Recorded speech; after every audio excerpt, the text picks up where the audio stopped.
Hey guys, welcome to the Kane Audio vlog. It is Friday, time for another Ask Me Anything. And house admin first. Apologies for not doing one last week. I was playing in Nozstock Festival, which was amazing fun. And a big thank you to Sonny Wharton for booking me for that. Yeah, so I didn't get round to one last week, so I'm going to make up for it this week. Usual rules apply. If you've got a question, it can be anything on a production technique, sound design, industry stuff, royalties, labels, whatever you want, basically. So if you want to get involved, as usual, comment below this video, and when I do next week's video, I'll do exactly what I'm doing now, look at the previous week and answer the questions. So without further ado, I'll get straight into it. There's only a few questions from last week because I did warn people that I may or may not do one last week. So I'm going to answer them now, starting at the top. Is that the top? Yeah. Right, Sunset86. Hey Dom, thanks for all your answers as always. Would you mind talking a bit about the gear, synths, hardware you use? E.g., I notice you have a Proteus. I do, back down there. Do you use it for textures or for bread and butter sounds? Do you think using older digital hardware modules, etc. is ideal for music production, or is it? I'll answer that bit first. So the Proteus I don't use very often. It's one of those synths that I refuse to get rid of. For the last probably 20 years I've been buying synths, and to be honest, most of them I'll buy and then it could be 6 months later, it could be 6 years later, I tend to get rid of it. It might be because I just don't use it, it might be because I don't like it, it could be for a multitude of reasons. But there's a few like the Proteus that I never got rid of, because there's just a few sounds in there that I just really like. I don't use it very often, but every now and then when I'm producing a track and I'm looking for, well, with the Proteus there are some great pad sounds in there. And they work really well, sort of really subtly in the background of tracks, and yeah, so I kind of use it for that really. Is it simply a case of use what you find works? Yeah, I mean, you know, I don't really ever recommend anyone get digital synths or hardware synths or analog synths or whatever, you know. At the end of the day, get what works for you really. There's no hard and fast route. There's no, you know, other than the Moog Sub-37 that I always bang on about, there's no real one synth that I recommend to anyone. The Sub-37 is my absolute workhorse for my own productions, so that is something that I recommend. I love older sounding digital modules, synths, etc., like the DX, the Korg Wave Station. Does that make me weird? Weird? No. Uncommon? Maybe. Always keep up, anyways, keep up the good work, Dom. Oh, and they used to be called Opal Fruits. High five, they did. It looks like my camera's already overheating from, well, it's baking hot in here. So, what were you saying? The Korg Wave Station, the DX, yeah. So there's, I guess you get different synths from different eras that have a slightly different sound, you know. In that era you've got the Junos and things like that as well. There's that sort of crisp digital. It was where before that sort of 80s era everything was analog because that's the way it was, and then suddenly these digital synths started coming from nowhere and everything was really crisp and bright and very digital sounding. It wasn't great if you compared it to the warmth of analog stuff. However, throughout the 90s then you started getting more sort of hybrid stuff, and then throughout the last nearly 20 years it's become more and more infused, I suppose. So which is why now I don't really recommend anything, either analog or digital, software or hardware, because they're all kind of as good as each other. You know, back when digital synths first started being made, you could really hear that it was digital. It sounded digital, whereas nowadays, you know, you get so many amazing emulators and things, and even the modern synths, you know, things like Serum and Anna 2, the wavetable synths, you know, they can create some amazing sounds, and there are some sounds in there, some of the built-in presets for those synths, you'd be hard pressed to sort of distinguish it to some other classic synths. Next one, Casey Music. Hey Dom, I do not really think that this question is coming through to you, since you're probably recording this video on a Thursday, as you mentioned last week. I did mention that and I didn't get round to it, so now I'm getting to it. I will definitely repost this question in the next video if you don't answer this in time. Do you have any tips for getting your mixes wider? I have the feeling that my mixes often line up on another in the middle of the mix and disturb each other there. I already tried panning and stereoizing by duplicating, etc., but that doesn't quite have the effect I need. To take a recent example, Rinzin is a god in making his sounds very rich and wide, and at the same time very clear. Are there any techniques that you would recommend to achieve this wideness and richness? And oh, Opal, what did you mean? High five. Yeah, a big shout out to Rinzin. He's done an amazing job in his last couple of EPs. They've been great. So widening the mix, you talk about duplicating channels. So for anyone watching that doesn't know, if for example you're tracking vocals or guitars, it's very common that you would record it in twice. So let's say a lead vocal, you'll record 2 takes as your lead vocal, and because they're both mono, you will then hard pan left and hard pan right those 2 channels, and because there will be slight discrepancies in the timing and the pitch and the tone of the 2 separately recorded vocals, when you do that, it gives the effect of being more stereo, I suppose. So that's one technique. I've heard of people doing that with synths. I kind of feel like that's a really long-winded way of doing it, and in fact I did read, there was a reply here, Sunset86 again. I used to have similar problems getting width, but in particular response to duplicating channels and panning them. I find it helps to process each duplicate channel with some slight delay or EQ difference and pan them hard left and right. The slight differences will help create the illusion of stereo width. So that's why I pre-read that comment, because that's kind of what I was about to say, is that, as I just said with vocals, when you're recording 2 channels of vocals, you do 2 separate recordings, because there will be tonal differences, there will be timing differences, and that's what gives the effect of being stereo. So as Sunset86 says, if you give a slight EQ and a bit of whatever, maybe a bit of delay or something to the 2 channels separately, then they separate into the stereo field. Another trick may be to lower the pitch on one by -10 cents and put the pitch slightly up on the other by +10 cents, which may help create a sense of separation. So yeah, exactly as I just said. However, I did say I think that is a bit of a long-winded way of doing it, because when you have a synth, let's say Serum or Anna 2, because I've mentioned those, you've got multiple oscillators. So in that instance you can choose the number of voices and the polyphony of that synth. So you could go for 16 voices, and you also get delays and pans and pitch adjustments and detunes on those. So that's really what you're doing inside the synth. So you don't need to record it in twice and pan them out and change the pitch and do all of that, because actually in one synth you have, let's say, 2 oscillators. So those 2 oscillators you can now detune, delay, pan, whatever, and that gives a similar effect. So that will sort of increase the illusion of the stereo effect. So that's something that you can do. Another technique I would say is probably mid-side stuff. That's kind of a bit tricky, and I know one of the other questions is tips on mid-side stuff, so I'll get to that. Otherwise,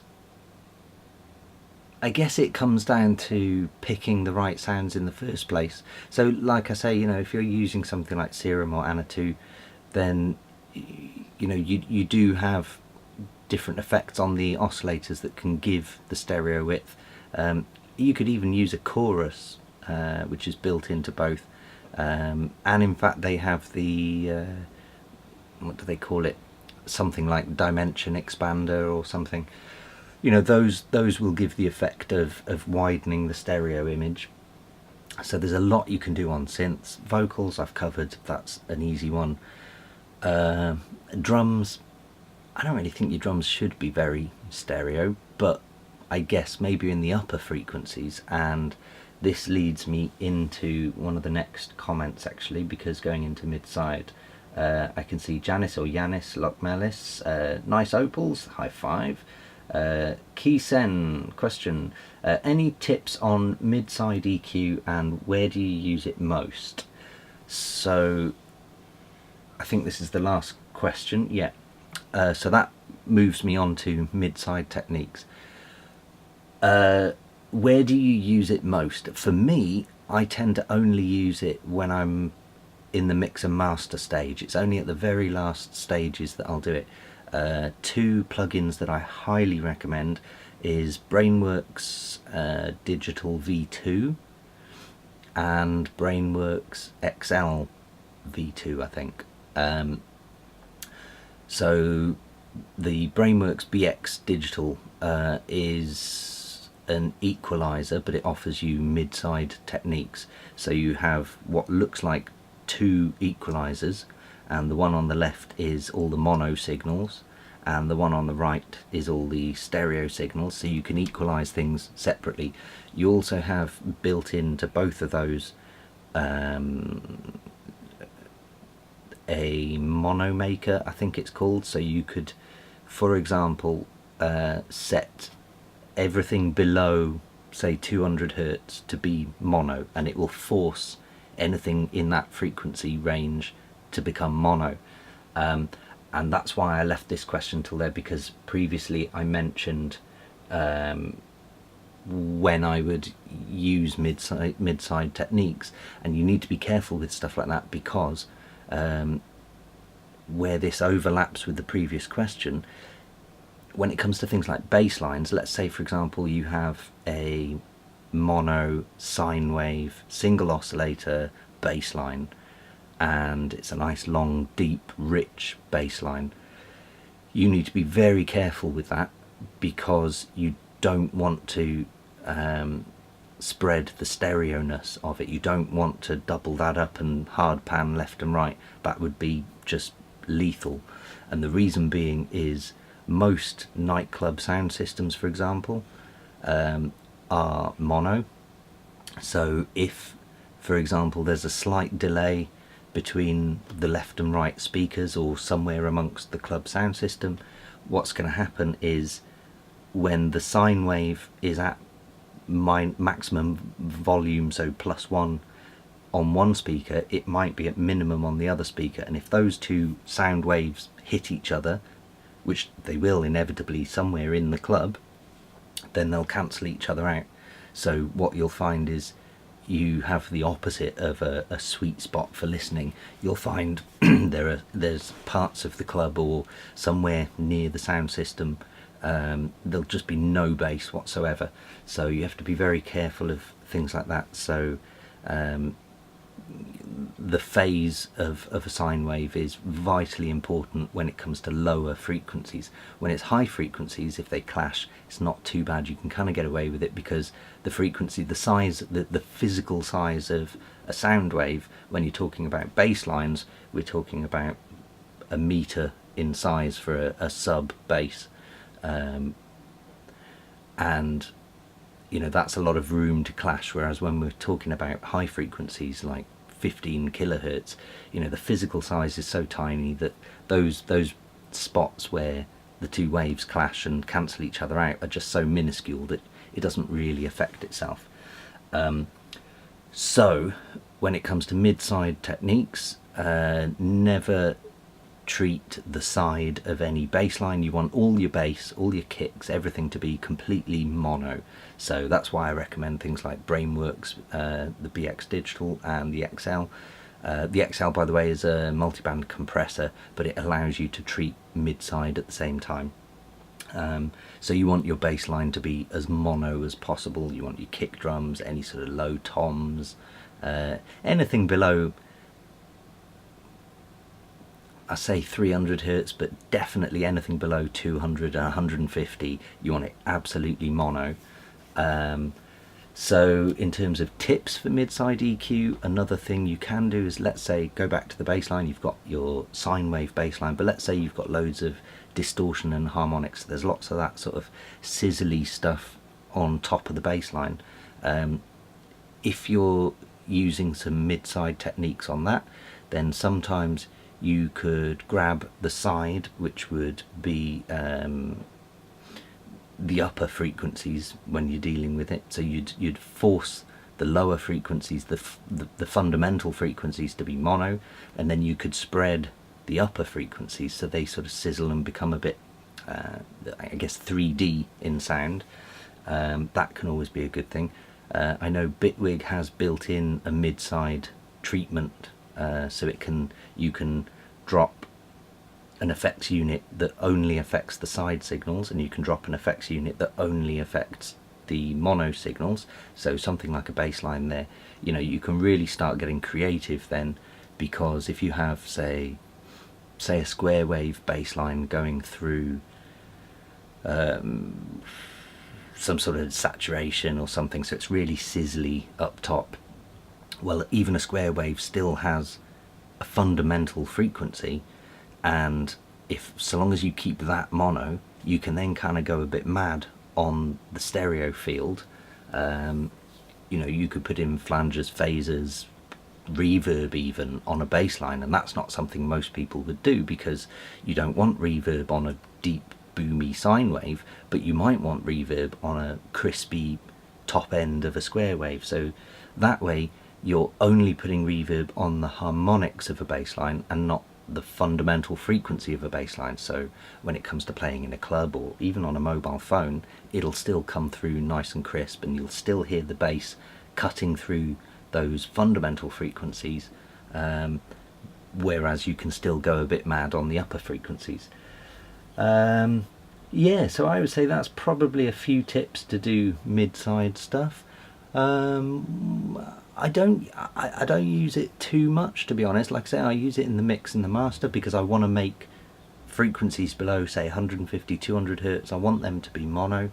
If I'm treating a vocal, then I might use mid-side on that, and again I might sort of treat the side signals slightly different to the mid signals when it comes to things like reverb.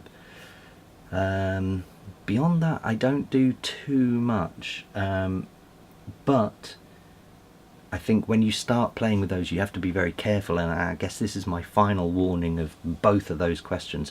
You've got to be very careful with treating side signals, because don't forget, mobile phones, they're mostly mono, laptops are mostly mono, people's shitty computer speakers or whatever, they're mostly mono. A lot of kitchen radios and stuff like that are mostly mono. Even things like radios in a shop or a shopping mall, they're mostly mono as well. So you have to be able to make your track sound as good as possible in mono, and then just add the little bonus bits on stereo. So I guess that's probably my sort of final trick, is make sure your track, in the mix and master stage at least, make sure your track sounds good in mono, because not everything is made to reproduce stereo. I know it's 2018, you'd expect everything to be in stereo, but it's not. So yeah, you need to be careful with, for example, if you put your vocals only in the stereo signal, or your hi-hats or some reverb, you need to be aware that when it comes to them playing that track in a club or a shop or a kitchen radio or whatever, you won't hear that reverb because it's non-existent on a mono system. And I would say that's probably my top tips for Midside. I think that is it. Yeah, we've got one more from Deadly Custard who says Starburst. No, I mean Opal. So high five to you.